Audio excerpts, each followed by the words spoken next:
Sir ನಮ್ಮ ಸಂಬಂಧದ ಮೌಲ್ಯಗಳನ್ನೇ ಕಳ್ಕೊಳ್ತಾ ಇದೀವಿ. ಉದಾಹರಣೆಗೆ ಹೇಳ್ಬೇಕು ಅಂದ್ರೆ ಎಲ್ಲಾ ಸಿಟಿ ಲೈಫ್ಗೆ ಅಡ್ಜಸ್ಟ್ ಆಗ್ಬಿಟ್ಟಿದ್ರು.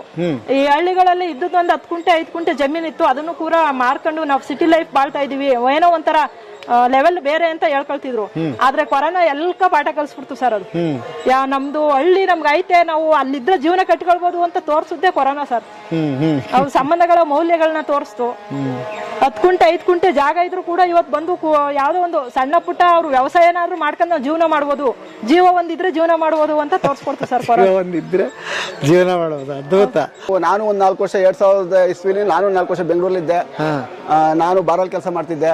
ಅಯ್ಯೋ ನಾವು ಎಷ್ಟು ದಿನ ದುಡಿದ್ರು ಇನ್ನೊಬ್ರ ಕೈಗಳಿಗೆ ನಾವು ಹಾಳಾಗೇ ಇರಬೇಕು, ಅದು ಆ ಥರ ನಾವು ಬದುಕಬಾರ್ದು, ನಾವು ಸ್ವಂತ ಜೀವನ ಮಾಡಬೇಕು ಅಂತ ಆಮೇಲೆ ಊರಲ್ಲಿ ಬಂದು ಒಂದು ಅಂಗಡಿ ಹಾಕೊಂಡ್ವಿ, ಚಿಕ್ಕದೊಂದು ಚಿಲ್ಲರೆ ಅಂಗಡಿ ಮಾಡಿದೆ. ಆಮೇಲೆ ನಮಗೂ ಜವಾಬ್ದಾರಿಗಳು ಜಾಸ್ತಿ ಆದಂಗೆ, ಮನೇಲಿ ನಾವು ಜನ ಜಾಸ್ತಿ ಆದಂಗೆ ಈ ಥರದೊಂದು ಉದ್ಯಮನ ಸ್ಟಾರ್ಟ್ ಮಾಡಿದ್ದೀವಿ. ಬರ್ರಿ ಬೀಗ್ರ ಊಟ ಮಾಡೋಣ. ಬಾಳ್ ಮಂದಾಗ್ಲಿ ತಗೋರಿ. ನಿಮ್ಮ ಬಾಯಾರಿಕೆಯಿಂದ ಹಂಗ ಆಗ್ಲೇವಾ? ನಮಸ್ತೆ ಗೆಳೆಯರೇ, ಬದುಕಿನ ಬುತ್ತಿಗೆ ತಮಗೆ ಎಂದಿನಂತೆ ಆಧಾರದ ಸ್ವಾಗತ. ರೈತ ತಾನು ಬೆಳೆದ ಬೆಳೆಯನ್ನು ಮೌಲ್ಯವರ್ಧಿತ ಮಾಡಿದರೆ ಮಾರುಕಟ್ಟೆ ಹೆಚ್ಚಾಗುತ್ತೆ ಅಂತ ಕೇಳ್ತಾನೆ ಇರ್ತೀವಿ. ಅಂಥದ್ದೊಂದು ಕತೆ ತೊಗೊಂಡು ಬಂದಿದ್ದೀನಿ. ಮದ್ದೂರು ತಾಲೂಕು ಮಂಡ್ಯ ಜಿಲ್ಲೆ ಅರೆತಿಪ್ಪೂರು ಅನ್ನೋ ಗ್ರಾಮದ ಒಂದು ವಿಡಿಯೋ ತೊಗೊಂಡು ಬಂದಿದ್ದೆ. ಯಶಸ್ವಿಯಾಗಿ ಅದು ಮುನ್ನಡೆದಿದೆ ಮತ್ತು 2 ಗಾಣ ಮಾತ್ರ ಇತ್ತು, ಈಗ ಅವ್ರು ಇನ್ನೂ 2 ಗಾಣ ಹೆಚ್ಚು ಹಾಕಿದ್ದಾರೆ. ಒಂದು ಕೃಷಿ ಕುಟುಂಬ ಇದನ್ನು ನಡೆಸುತ್ತೆ, ಮನೆ ಮಂದಿ ಎಲ್ಲ ಸೇರಿ ನಡೆಸ್ತಾರೆ. ಭಾಳ ಅನುಕೂಲ ಏನಾಗಿದೆ ಅಂದರೆ, ನೀವು ಸುತ್ತಲೂ ಇಲ್ಲಿ ನೋಡ್ಬೋದು ತೆಂಗಿನ ತೋಟ ಇದೆ. ಆ ತೆಂಗಿನ ತೋಟದಲ್ಲಿ ಬೆಳೆತಕ್ಕಂಥ ಕೊಬ್ಬರಿ ಇವ್ರಿಗೆ ಬರುತ್ತೆ. ಕೊಬ್ಬರಿ ಎಣ್ಣೆಯನ್ನು ಮಾಡಿ, ಅಡಿಗೆ ಎಣ್ಣೆಯನ್ನು ಮಾಡಿ ಸೇಲ್ ಮಾಡೋದ್ರಿಂದ ಮೌಲ್ಯವರ್ಧಿತ ಆಯಿತು ನೋಡ್ರಿ. ಆವಾಗ ಇವರಿಗೆ ಹೆಚ್ಚು ಲಾಭ ಬರೋಕ್ಕೆ ಶುರುವಾಯಿತು. ಹಾಗಾಗಿ ಈಗಿನ ಕಾಲದಲ್ಲಿ ಹೇಗೆ ಮೌಲ್ಯವರ್ಧಿತವಾಗಿ ನಾವು ಮಾಡ್ಬೋದು ಅನ್ನೋದನ್ನು ನೀವು ಚಿಂತಿಸುವ ಕಾಲ. ಬನ್ನಿ, ಈ ಯಶಸ್ವಿನ ಕತೆ ಈಗ ಹೇಗಿದೆ ಅಂತ ನೋಡೋದಕ್ಕೆ ಬಂದಿದ್ದೀನಿ. ಮೇಡಮ್ ನಮಸ್ತೆ. ನಮಸ್ತೆ ಸರ್, ಹೇಗಿದ್ದೀರಿ? ಚೆನ್ನಾಗಿದ್ದೀವಿ ಸರ್. ಬಹಳ ಖುಷಿ ಆಯ್ತು ನಿಮ್ಮನ್ನ ಭೇಟಿಯಾಗಿ. ಏನೋ ನಿಮ್ಮ ಆಶೀರ್ವಾದ ಸರ್, ಚೆನ್ನಾಗಿ ನಡೀತಾ ಐತೆ. ನಮ್ಮ ಆಶೀರ್ವಾದ ಅನ್ನೋದಕ್ಕಿಂತ ನಿಮ್ಮ ಶ್ರಮದ ಫಲ. ಹೌದು ಸರ್, ಎರಡೂನು ಇರ್ಬೇಕಲ್ವಾ? ಬರೀ ಒಬ್ರದೇ ಶ್ರಮ ಅಂದ್ರೆ ಅದು ಮುನ್ನಡಿಯಲ್ಲ. 2 ಕೈ ಸೇರಿದ್ರೆ ಚಪ್ಪಾಳೆ ಅಂತ ಹೇಗಂತೀವಿ, ಆ ತರ ಇಬ್ರು ಸೇರಿದ್ರೇನೆ ಇದು ಚೆನ್ನಾಗಿ ನಡಿಬೇಕು, ಯಶಸ್ವಿಯಾಗಿ ನಡಿಬೇಕು ಅಂತ ಹೇಳ್ಬೋದು. ಹಂಗಂದ್ರೆ ಒಂದು ಮಾರುಕಟ್ಟೆ ಆಮೇಲೆ 2 ಸೇರ್ಬೇಕು. ಹೌದು ಸರ್, ಉತ್ಪಾದನೆನೂ ಸೇರ್ಬೇಕು, ಮಾರುಕಟ್ಟೆನೂ ಸೇರ್ಬೇಕು ಸರ್. ಬಹಳ ಒಳ್ಳೆ ಮಾತು ಹೇಳಿದ್ರಿ. ನಾನು ಬಂದಾಗ ನೀವು ಹೋದ್ ಸಾರಿ ಹೇಳಿದ್ರಿ ಕೂಡ, ಆ ಆತ್ಮವಿಶ್ವಾಸದಿಂದನೇ ಮಾತಾಡಿದ್ರಿ. ನೆಕ್ಸ್ಟ್ ಇಯರ್ ಬಂದ್ರೆ ಇನ್ನೂ 2 ಎತ್ತಿನ ಗಾಣ ನಾವು ಹಾಕೋರಿದೀವಿ ಅಂತ. ಕರೆಕ್ಟ್ ಆಗಿ ಇನ್ನೂ 1 ವರ್ಷ ಕಂಪ್ಲೀಟ್ ಆಗಿಲ್ಲ, ಆಲ್ರೆಡಿ ಇನ್ನೂ 2 ಎತ್ತಿನ ಗಾಣ ತಗೊಂಡ್ ಬಂದಿದ್ದೀರಿ. ಆತ್ಮವಿಶ್ವಾಸವಾಗಿ ಹೇಳ್ಬೋದು ಸರ್. ಇನ್ನು ಮುಂದಿನ ವರ್ಷ ಬರೋದಕ್ಕೆ ಇನ್ನೂ ಖಾಲಿ ಐತೆ 2 ಗಾಣ ಕೂರಿಸುವಷ್ಟು. ಇದನ್ನು ಫಿಲ್ ಮಾಡ್ತೀವಿ, ಆಗ್ಲೂ ಬಂದು ತಾವು ಕೂಡ ಇದನ್ನ ವೀಕ್ಷಣೆ ಮಾಡಬಹುದು ಸರ್. ಹಾಗಾದ್ರೆ ಒಂದು ಕೇಳ್ಬಿಡ್ತೀನಿ, ಸವಾಲುಗಳು ಏನೇನು ಬಂತು? ನಾವು ವಿಡಿಯೋ ಏನೋ ಮಾಡ್ಬಿಟ್ವಿ, ಚೆನ್ನಾಗಿದೆ ಅಂತ ಹೇಳಿದ್ವಿ, ಜನ ಬರಕ್ ಶುರು ಆದ್ರು. ಅದನ್ನ ಹೇಗೆ ನೀವು ಅವ್ರಿಗೆ ತಲುಪಿದ್ರಿ? ಯಾಕಂದ್ರೆ ವ್ಯವಸ್ಥಿತವಾಗಿ ನಡಿಬೇಕಾಗ್ತದೆ. ಈಗ ಇನ್ನ 2 ಗಾಣ ಬೇರೆ ಹೆಚ್ಚಾಕಿದ್ರಿ, ಜನನು ಹೆಚ್ಚಬೇಕಾಗುತ್ತೆ, ಉತ್ಪಾದನೆ ಜಾಸ್ತಿ ಆಯ್ತು, ದುಡ್ಡೇನೋ ಬಂದ್ಬಿಡ್ಬೋದು ಮನುಷ್ಯನಿಗೆ, ಮೇಂಟೆನೆನ್ಸ್ ಮಾಡೋದಕ್ಕೆ ಬಹಳ ಕಷ್ಟ. ಹೇಗೆ ಇದನ್ನ ಮಾಡಿದ್ರಿ? ಹಾಗಾದ್ರೆ ಸರ್, ನಮ್ದು ಕೂಡು ಕುಟುಂಬ ಇರೋದ್ರಿಂದ ನಾವು ಬೇರೆಯವ್ರ ಮೇಲೆ ಏನು ಡಿಪೆಂಡ್ ಆಗ್ಬೇಕಾದ್ದು ಬರಲ್ಲ. ಪ್ರೊಡಕ್ಷನ್ ನಡೀತಾ ಇದ್ರು ಮಾರ್ಕೆಟಿಂಗ್ಗೆ ಕೂಡ ನಮ್ಮ ಕುಟುಂಬದ ಸದಸ್ಯರೇ ಮಾರ್ಕೆಟಿಂಗ್ ಮಾಡುವಂತ ಕೆಪಾಸಿಟಿ ನಮ್ಗಿದೆ ಸರ್. ನಮ್ದು ಕೂಡು ಕುಟುಂಬ, 3 ಜನ ನಮ್ದಿರಿದೀವಿ. ದೊಡ್ಡದೇಗೌಡರು ಅಂತ ನಮ್ಮ ತಂದೆ ಇದ್ರು, ಅವ್ರು ತೀರೋದ್ರು. ಅವ್ರು ತೀರೋದ್ರ ಕುಟುಂಬ ಜವಾಬ್ದಾರಿ ನಮ್ಮ ತಲೆ ಮೇಲೆ ಬಂತು, ನಾವೇ ನಿಭಾಯಿಸಬೇಕಾದ ಪರಿಸ್ಥಿತಿ ಬಂತು. ಆಗ ನಮ್ಗೆ ಎಲ್ಲ ಒಂದ್ ಕಡೆ ಕೃಷಿ ಇಲಾಖೆಯವರು ಒಂದ್ ಕಡೆ ಟ್ರೈನಿಂಗ್ ಕರ್ಕೊಂಡು ಹೋಗಿದ್ರು ಸರ್. ಒನ್ ಡೇ ಟ್ರೈನಿಂಗ್ ಕರ್ಕೊಂಡು ಹೋಗಿದ್ರು ಗಾಣ ಸಂಬಂಧಪಟ್ಟಂಗೆ. ಆಗ ಹೋಗಿ ನೋಡಿದಾಗ ನಮ್ಗೆ ಅನಿಸ್ತು, ಅದುವರೆಗೂ ನಾವು ಗಾಣ ಕಣ್ಣಲ್ಲೇ ನೋಡಿರ್ಲಿಲ್ಲ. ನಾವು ಆಯಿಲ್ ಏನ್ ತಿಂತಾ ಇದೀವಿ, ಅದು ಎಲ್ಲಿಂದ ಬರುತ್ತೆ ನಮಗೂ ಗೊತ್ತಿರ್ಲಿಲ್ಲ. ಆಗ ನೋಡಿ ನಮ್ಗೆ ಅನ್ಸಿದ್ದು ಒಂದೇ, ಫಸ್ಟ್ ನಾವೇನ್ ತಿಂತಾ ಇದೀವಿ ಅಂತ ನಮ್ ತಲೆಗೆ ಬಂದಿದ್ದು. ನಾವೇನ್ ತಿಂತಾ ಇದೀವಿ, ನಾವು ತಿಂತಾರ ಸರಿ ಇಲ್ಲ ಅಂದ್ಮೇಲೆ ನಾವೇನಾದ್ರು ಮಾಡಿ 1 ಗಾಣನಾದ್ರು ಮಾಡ್ಬೇಕು ಊರಲ್ಲಿ ಅಂತ ಅವತ್ತು ಅಲ್ಲೇ ಡಿಸೈಡ್ ಮಾಡ್ಕೊಂಡು ಬಂದೇನಾರು 1 ಗಾಣ ಮಾಡ್ಬೇಕು ಅಂತ. ಆಮೇಲೆ ನಮ್ಮ ಅಕ್ಕಪಕ್ಕದವರೆಲ್ಲ ಏನ್ ಹೇಳಿದ್ರು, 1 ಮಾಡಿದ್ರೆ ಏನೋ, ನೀವು ಮನೇಲಿ ಜನ ಇದ್ದೀರಿ, ಎಲ್ರಿಗೂ ಒಂದು ಉದ್ಯೋಗ ಸಿಗ್ಬೇಕಲ್ವಾ ಅನ್ನೋ ತಂದ್ರೆ ಒಂದು ಸ್ವಲ್ಪ ಸಲಹೆಗಳು ಬಂದು. ಮತ್ತೆ ನಾವು 3 ಜನ ಅಣ್ಣ ತಮ್ಮರು ಕುಂತ್ಕೊಂಡು ಎಲ್ಲ ಚರ್ಚೆ ಮಾಡಿದಾಗ, ಇನ್ನೊಬ್ರು ನಮ್ಮ ಸ್ನೇಹಿತರು ವೆಂಕಟೇಶ್ ಅಂತ ಇದ್ದಾರೆ, ಪೊಲೀಸ್ ಡಿಪಾರ್ಟ್ಮೆಂಟ್ ಅಲ್ಲಿ ಇದ್ದಾರೆ ಅವರು. ಮತ್ತೆ ಸ್ವಲ್ಪ ಅವರು ತುಂಬಾ ಸಹಕಾರ ಕೊಟ್ಟರು ಆ ಟೈಮಲ್ಲಿ. ಇಲ್ಲ ಮಾಡಿ, ನಾನು ಬೆಂಗಳೂರಲ್ಲಿ ನಮ್ಮ ಸಹೋದ್ಯೋಗಿಗಳಲ್ಲಿ ಹೇಳಿ ನಿಮಗೆ ಮಾರ್ಕೆಟಿಂಗ್ ನಾನು ಮಾಡಿಸ್ಕೊಡ್ತೀನಿ ಅಂತೇಳಿ ಅವರು ಸ್ವಲ್ಪ ನಮಗೆ ಭರವಸೆ ಕೊಟ್ಟರು. ಆ ನಂಬಿಕೆ ಮೇಲೆ ನಾವು ಇಲ್ಲೆಲ್ಲ ಕೆಲವರು ಹೇಳಿದ್ರು ರೋಡ್ ಸೈಡಲ್ಲಿ ಮಾಡಿ ಹಾಗೆ ಹೀಗೆ ಅಂತ.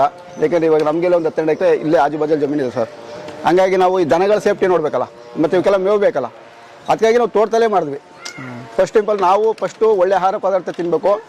ಅದರಲ್ಲೂ ಈಗ ಇವತ್ತಿನ ಕಾಯಿಲೆ ಕಸಲೆಗಳಿಗೆಲ್ಲ ಮೂಲ ಕಾರಣ ಎಣ್ಣೆನೆ ಅಂತ ಎಲ್ರಿಗೂ ಗೊತ್ತು. ಅದು ಜನ ಏನ್ ಮಾಡ್ತಾರೆ ಅಂದ್ರೆ, ಇದ್ರ ರೇಟ್ಗಳಿಗೆ, ಕ್ರೂಡ್ ಆಯಿಲ್ಗಳಿಗೆ ರೇಟ್ ಕಂಪೇರ್ ಮಾಡ್ತಾರೆ, ಇದು ಕಾಸ್ಟ್ಲಿ ಅಂತಾರೆ. ಈ ತರ ರೇಟ್ ಕಂಪೇರ್ ಮಾಡ್ಕೊಂಡು ಜನ ಇದನ್ನ ತಿಂದೇ ಕಿಂಜರಿತಾರೆ. ಫಸ್ಟ್ ಆರೋಗ್ಯ ಬಗ್ಗೆ ಸರ್, ನಾವು ಆರೋಗ್ಯ ಚೆನ್ನಾಗಿದ್ರೆ ನಾವೇನ್ ಬೇಕಾದ್ರೂ ಮಾಡ್ಬೋದು. ಹಂಗಾಗಿ ಜನ ಇದನ್ನ ತಿನ್ನೋ ಕಡೆ ಗಮನ ಕೊಡಬೇಕು, ಬಂದ್ ಕಣ್ಣಾರ ನೋಡ್ಬೇಕು, ಮನೆಗಳಲ್ಲಿ ಎಲ್ಲರೂ ಪ್ರತಿಯೊಬ್ಬರು ಇದನ್ನ ಉಪಯೋಗಿಸ್ಬೇಕು ಅಂತ ನಮ್ಮ ಒಂದು ಕೋರಿಕೆ. ಇಲ್ಲಿ ಕೊಬ್ಬರಿನ ಇವ್ರಿಗೆ ಕೊಟ್ಟು ನಾವು ಆರಿಸ್ಕೊಂಡು ಹೋಗ್ತೀವಿ. ಒಂದು 15 kg ವರೆಗೂ ಕೊಬ್ಬರಿ ತಂದು ಕೊಡ್ತೀವಿ. ಒಂದು ಗಾಣಕ್ಕೆ 600 ರೂಪಾಯಿ ಚಾರ್ಜ್ ಮಾಡ್ತಾರೆ ಇವರು. ಫ್ರೆಶ್ ಎಣ್ಣೆ ಇರುತ್ತೆ, ಆರೋಗ್ಯ ತುಂಬಾ ಮುಖ್ಯ ಅಲ್ಲ ಇವಾಗಿನ ಟೈಮಲ್ಲಿ. ಹಾಗಾಗಿ ನಮ್ ಕೊಬ್ಬರಿನೇ ತಂದು ನಾವು ಆರಿಸ್ಕೊಂಡು ಹೋಗ್ತೀವಿ. ನಿಮ್ ತೋಟದಲ್ಲೇ ಇದು ನಮ್ ತೋಟದೇ ಕೊಬ್ಬರಿ. ನಮ್ ತೋಟ ಕೊಬ್ಬರಿ ಸಿಕ್ಕಿಲ್ಲ ಅಂತಂದ್ರೆ ನಾವ್ ಇಲ್ಲಿ ಬಂದು 2 ಲೀಟ್ರ್ 3 ಲೀಟ್ರು ನಮ್ಗೆ ಎಷ್ಟು ಬೇಕಾಗುತ್ತೆ ಆ ಟೈಮ್ಗೆ ಅಷ್ಟು ಅಮೌಂಟ್ ಕೊಟ್ಟು ಮಾಡ್ಸ್ಕೊಂಡು ಹೋಗ್ತೀವಿ. ನಮ್ ತೋಟದಲ್ಲಿ ಕೊಬ್ಬರಿ ಇದ್ರೆ ಕೊಬ್ಬರಿ ತಂದು ಆರಿಸ್ಕೊಂಡು ಹೋಗ್ತೀವಿ. ಎಷ್ಟು ಹೇಳಿದ್ರು ಜನಗಳ ಹತ್ರ ಅವೇರ್ನೆಸ್ ಬರ್ತಾ ಇಲ್ಲ, ಏನ್ ಕಾರಣ ಅಂತೀರಿ? ಸರ್, ಆರೋಗ್ಯ ಕೆಟ್ಟ ಮೇಲೆ ಬುದ್ಧಿ ಬರುತ್ತೆ ಅಂತಾರಲ್ಲ, ಹಾಗೆ ಆರೋಗ್ಯ ಕೆಡವರೆಗೂ ಆ ತರ ಇರ್ತಾರೆ. ನಮ್ಗೆ ಆರೋಗ್ಯದ ಬಗ್ಗೆ ಕಾಳಜಿ ಇದೆ, ಹಾಗಾಗಿ ನಾವು ಕೊಬ್ಬರಿ ತಂದು ಆರಿಸ್ಕೊಂಡು ಹೋಗ್ತೀವಿ. ಹಂಗೆ ಅದಾಗವರಿಗೆ ಆಗಲ್ಲ ಅಂತ. ಹೌದು ಹೌದು. ನಮ್ ತಂದೆ ಸ್ವಲ್ಪ ಹುಷಾರಿಲ್ಲ, ಸ್ಟ್ರೋಕ್ ಆಗಿತ್ತು. ಅದು ಸ್ಟ್ರೋಕ್ಗೆಲ್ಲ ಗೊತ್ತಲ್ಲ ನಿಮಗೆ, ಕೊಲೆಸ್ಟ್ರಾಲ್. ಹಾಗಾಗಿ ನಾವು ಈಗ ಗೊತ್ತಾಗಿದೆ ನಮ್ ತಂದೆ ಆರೋಗ್ಯ ಕೂಡ ಮುಖ್ಯ, ಮತ್ತೆ ನನ್ನ ಮಗು ಆರೋಗ್ಯ ಕೂಡ ಮುಖ್ಯ ಅಲ್ಲ. ಹಾಗಾಗಿ ನಮ್ ಕೊಬ್ಬರಿನೇ ತಂದು ಆಡ್ಸ್ಕೊಂಡು ಹೋಗ್ತೀವಿ ನಾವು, ಗಾಣ ಮಾಡಿಸ್ಕೊಂಡು. ಇಲ್ಲಿ ಹಳ್ಳಿಗಳತ್ತ ಇಂಥ ಉದ್ಯಮಗಳು ಬರ್ತಾ ಇದೆ, ಏನ್ ಹೇಳ್ತೀರಿ ಅಂತದಕ್ಕೆ? ತುಂಬಾ ಖುಷಿ ಆಗುತ್ತೆ ಸರ್. ಎಲ್ಲ ಊರ್ ಬಿಟ್ಟು ಬೆಂಗಳೂರಿಗೆ ಹೋಗಿ ಅಲ್ಲಿ ಜೀವನ ಕಟ್ಕೊಳಕ್ ನೋಡ್ತಾವ್ರೆ. ಇಲ್ಲ, ಇಲ್ಲೂ ಕೂಡ ಜೀವನ ಕಟ್ಕೋಬಹುದು. ಇಲ್ಲೂ ಕೂಡ ತುಂಬಾ ಚೆನ್ನಾಗಿರ್ಬೋದು, ಆರೋಗ್ಯವಾಗಿರ್ಬೋದು.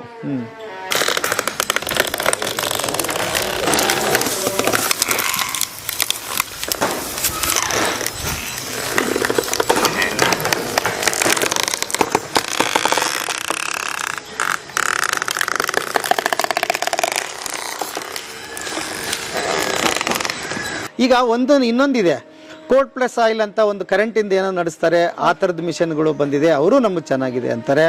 ಆಲ್ರೆಡಿ ಹೋದ ವಿಡಿಯೋದಲ್ಲಿ ಹೇಳಿದೀವಿ ಕೂಡ, ಮತ್ತೆ ಯಾಕೆ ಸ್ಪಷ್ಟಪಡಿಸ್ತಾ ಇದೀವಿ ಅಂದ್ರೆ, ಅದನ್ನ ಮಾಡೋದಕ್ಕೆ ನಿಮ್ಗೆ 10x10 ಜಾಗ ಆಗಿದ್ರೆ ಸಾಕಾಗಿತ್ತು, ಇಷ್ಟು ಜನನೂ ಬೇಕಾಗಿರ್ಲಿಲ್ಲ ಅಲ್ವಾ? ಈಸಿಯಾಗಿ ನಡೀತಾ ಇತ್ತು. ಬಾಳ ಅಂದ್ರೆ ಅದಕ್ಕಿಂತ ಒಂದು 50 ರೂಪಾಯಿ ಹೆಚ್ಚು ಕಡಿಮೆ ಇದೆ ಅಷ್ಟೇ ಇರಬಹುದು. ಯಾಕೆ ಇಷ್ಟು ದೊಡ್ಡ ರಿಸ್ಕ್ ತಗೋಬೇಕು ಅಂತ ನಿಮ್ಗೆ ಅನಿಸ್ತು ಅಂತ? ಸರ್, ಇದು ನಮ್ದು ಪ್ರಾಚೀನ ಕಾಲದಲ್ಲಿ ಯಾವ ರೀತಿ ಅರಿತಿದ್ರು ಅದೇ ಮೆಥಡ್ ಅಲ್ಲಿ ನಾವು ಬರ್ಬೇಕು. ಪೂರ್ವಜರು ಯಾವ ರೀತಿ ಆಹಾರ ಸೇವನೆ, ಯಾವ ರೀತಿ ಆಹಾರಗಳನ್ನ ಬಳಸ್ತಿದ್ರು, ಪದಾರ್ಥಗಳನ್ನ, ಅದೇ ರೀತಿ ನಾವು ಪದಾರ್ಥನ ಉತ್ಪಾದನೆ ಮಾಡಬೇಕು ಅನ್ನೋದು ಒಂದು ಮನಸ್ಸಲ್ಲಿತ್ತು.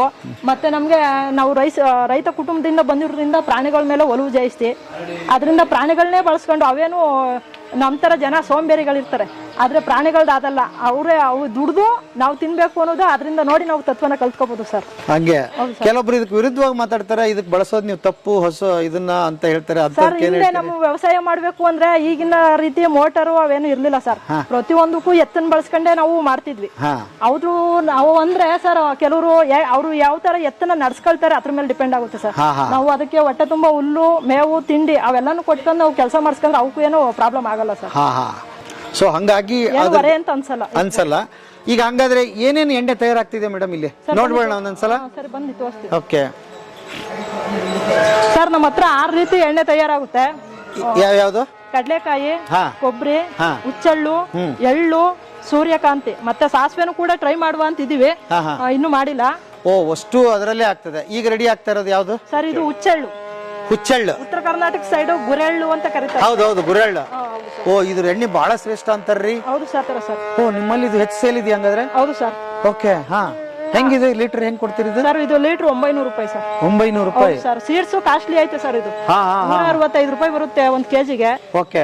ಹೆಂಗ್ ತಗೊಳ್ಳೋದು ಹೆಂಗೆ? ಅದನ್ನ ಆಯ್ತು ತಗೊಂಡೋದ್ರು, ಅದು ಗೊತ್ತಿರಲ್ಲ, ಹೇಗ್ ಬಳಸೋದು ಇದನ್ನ? ಸರ್, ಇದನ್ನ ಬಳಸಬೇಕು ಅಂದ್ರೆ ನಾವು ಮನೆಯಲ್ಲಿ ತುಪ್ಪ ಯಾವ ರೀತಿ ಯೂಸ್ ಮಾಡ್ತೀವಿ ಆ ರೀತಿನೇ ಬಳಸಬೇಕು ಸರ್. ಇದು ಕಾಸ್ಟ್ಲಿ ಅಂತ ಹೇಳ್ಬೋದು, ಆದ್ರೆ ಅಷ್ಟೇ ಬಳಕೆ ಬರುತ್ತೆ ಇದು. ನಮ್ ಕಡೆ ಗುರಳ್ ಪುಡಿ ಅಂತ ರೊಟ್ಟೆ ಚಪಾತಿ ತಿಂತೀವಿ ನಾವು ಇದನ್ನ. ಸರ್, ಇದು ಫೇಮಸ್ ರಾಗಿ ರೊಟ್ಟಿ, ಹುಚ್ಚರ್ ಚಟ್ನಿ ಅಂತ. ಓಕೆ. ಆಮೇಲೆ ಇದ್ರ ಹಿಂಡಿ ಸರ್, ಹಿಂಡಿಗಳನ್ನ ಹಸುಗಳು ತಗೊಂಡ್ ಹೋಗ್ತಾರೆ. ಕೆಲವರು ಸಿಟಿಗಳಲ್ಲಿ ಪಾಟ್ಗಳಲ್ಲಿ ಗಿಡಗಳನ್ನ ಇಟ್ಟಿರ್ತಾರಲ್ಲ, ಅವರು ಕೂಡ ಗೊಬ್ಬರವಾಗಿ ಯೂಸ್ ಮಾಡ್ತಾರೆ ಸರ್. ಇದನ್ನ ಅದಕ್ಕೆ ಯೂಸ್ ಇದೆಯಾ ಇದು? ಹೌದು ಸರ್. ಓಕೆ. ಏನ್ರಿ ಇದರಲ್ಲಿ ಇಷ್ಟು ವಿಷಯ ಇದೆ ಅಂತ ಗೊತ್ತೇ ಇರಲಿಲ್ಲ ಸರ್. ತೆಂಗಿನ ಮರದಲ್ಲಿ ಎಷ್ಟು ಮೌಲ್ಯವರ್ಧನೆ ಮಾಡಬಹುದು, ನಮ್ಮ ಗಾಣದಲ್ಲಿ ಉಪಯೋಗಿಸುವಂತ ಪದಾರ್ಥಗಳಲ್ಲೂ ಅಷ್ಟೇ ಮೌಲ್ಯವರ್ಧನೆ ಮಾಡಬಹುದು ಸರ್. ಇದು ಎಣ್ಣೆ ನಾವು ಆಹಾರಕ್ಕೆ ಬಳಸಬಹುದು. ಇದ್ರಲ್ಲಿ ಉಳ್ಕೊಂಡಂತ ಹಿಂಡಿನ ನಮ್ಮ ಎತ್ತುಗಳಿಗೆ ಮೇಲೆ ಆಹಾರವಾಗಿ ಬಳಸಬಹುದು ಸರ್. ಎಷ್ಟೊತ್ತಿದು ನುರಿಯುತ್ತೆ ಈಗ? ಸರ್, 3 ಗಂಟೆ ಬೇಕು ಸರ್. ಇದು ಒಂದು ಬ್ಯಾಚ್ ತೆಗಿಬೇಕಂದ್ರೆ 3 ಗಂಟೆ ಮುಗಿಬೇಕು ಅಂದ್ರೆ 3 ಗಂಟೆ ಬೇಕು ಸರ್. ಓಕೆ. ಆಮೇಲೆ ಈಗ ಇದು ಆಗಿರೋದ್ರಿಂದ ಇಷ್ಟು ಕ್ವಾಲಿಟಿ ಎಣ್ಣೆ ಸಿಗುತ್ತೆ, ಉದ್ದದಾಗಿರೋದ್ರಿಂದ. ಸರ್, 1K ಮತ್ತೆ ಒರಳು ಎರಡೂನು ಉಡ್ಡೆ ಆಗಿರೋದ್ರಿಂದ ಹೆಚ್ಚಾಗುತ್ತೆ ಸರ್. ಟೋಟಲ್ ಇದರಲ್ಲಿ ಏನು ಬಳಸೇ ಇಲ್ಲ, ಎಲ್ಲ ಉಡ್ಡೆ ಸರ್. ಮೇಲಿಂದ ಕೆಳಗಡೆ. ಹೌದು ಸರ್. ಯಾವುದೇ ರೀತಿ ಬಿಸಿ ಆಗಲ್ಲ ಸರ್ ಇದು. ನಿಧಾನಕ್ಕೆ ಫ್ರೆಶ್ ಆಗೋದ್ರಿಂದ ಯಾವುದೇ ರೀತಿ ಬಿಸಿ ಆಗಲ್ಲ. ಇದರಲ್ಲಿರೋ ಕ್ವಾಲಿಟಿ ಒಂದ್ ಸ್ವಲ್ಪನೂ ಹಾಳಾಗಲ್ಲ ಸರ್. ಹಾ, ಎಷ್ಟು ದಿವಸ ಬೇಕಾದ್ರೆ ಇಡ್ಬೋದಾ? 6 ತಿಂಗಳು ನಾವು ಇದು ಕೊಡ್ತೀವಿ ಸರ್, ಗ್ಯಾರಂಟಿ ಕೊಡ್ತೀವಿ. ಗ್ಯಾರಂಟಿ ಕೊಡ್ತೀವಿ. ಹೌದು ಸರ್. ಸೂಪರ್. ನೆಕ್ಸ್ಟ್ ಸರ್ ಇದು ಕೊಬ್ಬರಿ ನಡೀತೈತೆ ಸರ್. ನೋಡಿ ಅಲ್ಲಿ ಆಯಿಲ್ ಬಂದೈತೆ. ಇದಕ್ಕೂ ಅದಕ್ಕೂ ವ್ಯತ್ಯಾಸ ಏನು ಅಂದ್ರೆ ಫಾಸ್ಟ್ ಆಗಿ ಬರುವಂತ ಆಯಿಲ್ ಇದೊಂದೇ. ಕೊಬ್ಬರಿ. ಹೌದು ಸರ್. ನಿಮ್ ತೋಟದ್ದೇನೆ ಅಲ್ಲ ಕೊಬ್ಬರಿ? ಸರ್ ನಮ್ ತೋಟದ್ದು ಇರುತ್ತೆ. ಮತ್ತೆ ರೈತರು ತಗೊಂಡ್ ಬಂದು ನಾವು ಅಕ್ಕಪಕ್ಕದ ರೈತರು ಇಲ್ಲಿ ಆದಷ್ಟು ನೋಡಿದಿರಿ, ಹೆಚ್ಚಾಗಿ ತೆಂಗಿನ ಮರಗಳೈತೆ ಅಂತ ನೀವೇ ಹೇಳಿದಿರಿ ವಿಡಿಯೋದಲ್ಲಿ.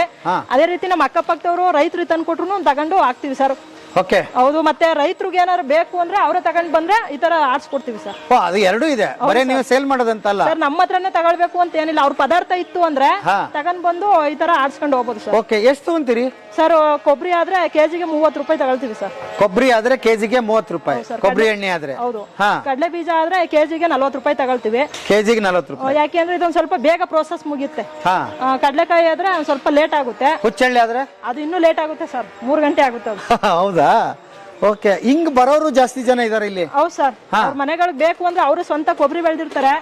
ಅವ್ರದೇ ಗೊತ್ತಿರುತ್ತೆ ಪದಾರ್ಥ ಹೇಗಿರುತ್ತೆ ಅಂತ. ಯಾಕೆಂದ್ರೆ ಅವರು ಸ್ವತಃ ತರುವುದ್ರಿಂದ ಪದಾರ್ಥ ಗುಣಮಟ್ಟದ್ದೇ ತಂದಿರ್ತಾರೆ. ಇಲ್ಲೇ ಆಡ್ಸ್ಕೊಂಡು ಹೋಗ್ತಾರೆ. ಗುಣಮಟ್ಟದ ಎಣ್ಣೆನೇ ಯೂಸ್ ಮಾಡ್ತಾರೆ ಸರ್. ಹಿಂಗೆ ಇದನ್ನ ಹಾಕಿ ಕೊಟ್ಬಿಡ್ತೀರಿ? ಇಲ್ಲಿ ಇದೆಯಲ್ಲ, ಇದನ್ನೇ ಹಾಕಿ ಕೊಟ್ಬಿಡ್ತೀರಾ? ಸರ್ ಇದನ್ನ ನಾವು ಪ್ರೋಸೆಸ್ 2 ತರ ಫಿಲ್ಟರ್ ಮಾಡ್ತೀವಿ. ಇದನ್ನ ಇಲ್ಲಿಂದ ತಗೊಂಡೋದ್ಮೇಲೆ ಇಲ್ಲಿ ಜಾಲರಿ